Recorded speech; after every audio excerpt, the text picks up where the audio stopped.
Why those in charge had picked the hour of 3 o'clock for it to begin, and then I realized if it had been any earlier, Virginia would have been late for it.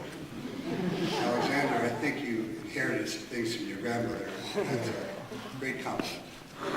Running, always late. Time did get away from her. I first met Virginia when I did a concert for a young Chinese pianist, Fei Ping Su, back in 1984. Fei Ping was a student of her husband's, and we agreed that Virginia would invite friends and important people to the concert at Alice Tully Hall. As the concert date neared, we realized the supply of tickets was running out. One day, breathlessly, she arrived in my office, sat down with a smile on her face, and said that she invited 2 dear friends, but the husband had unexpectedly died. Thank God, she said, we needed the 2 tickets. Our friendship grew from that point on. Even after the neighbor to meet for lunch, I waited and I waited. I called my office, no Virginia. Finally, about 45 minutes later, she hurried into the restaurant. She'd been in Fellini's and I had been in Federico's. We laughed about that for years. And there were times when I knew she canceled one of our appointments because she'd not made it to Saks to have her hair done. She had to look just perfect. We laughed about many things. When she was preparing to return to her apartment after staying at the Esplanade, she said to me, "Lee, would you believe that when I left the apartment, I forgot to stop the delivery of the New York Times? The doorman just kept throwing the papers into the apartment, so there were years of papers inside, and we thought that was funny." I moved to East Hampton full-time, and we saw each other often. And let me tell you something about Virginia. I'm sure you know. There was no one like her. A few years ago, she had an accident and hurt her hand.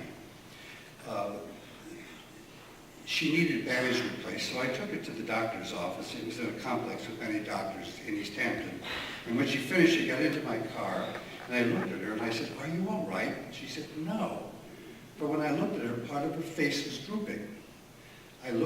She looked in the visor mirror, and I said I would run in to get the doctor. I knew. He came to the car and he looked at Virginia and said, "I'm going to call an ambulance." She said, "Fine." So I called my home on my cell phone and I said I was going to the hospital with Virginia.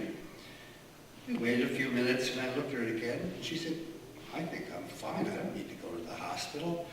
And her face was perfectly fine. So off we went, passing the ambulance as we left the parking lot.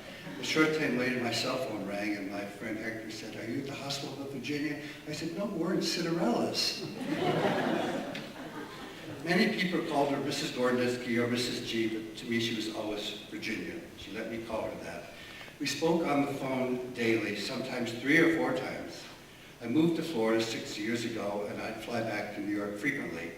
As soon as the plane landed in LaGuardia, I would turn on my cell phone, and I'd hear, "You have 3 messages." They were always all from Virginia. "Lee, where are you?" We discussed politics, we discussed the arts. Even when she was very ill, her brilliant mind was just as sharp as ever. We would also cry like the day she phoned me to tell her that our friend and pianist Jimmy Barbagallo had died suddenly. That was a great loss. As everyone said here, Mrs. Gorodnitzki was a great supporter of the arts, especially pianists. But let me tell you something, they all had to have a connection to Mr. Gorodnitzki. No other pianist came up to that standard.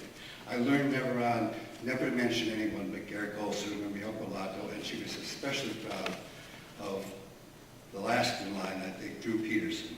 But please, I knew never to say anything about Long. During the last 5 months of her life, Virginia was lucky enough to be under care of a wonderful woman named Carmen, who unfortunately couldn't be with us today.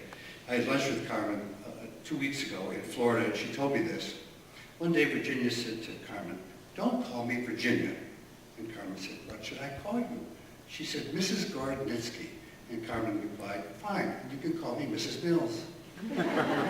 She had met her match, and I can tell you that Carmen made her eat, take her medicines. She did everything to keep her going, and keep her alive as she did. I last saw Virginia on August 4th.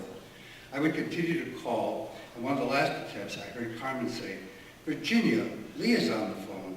Do you want to speak to him?" And I could hear her say, "No, thank you, dear." And I knew our days of speaking daily were over.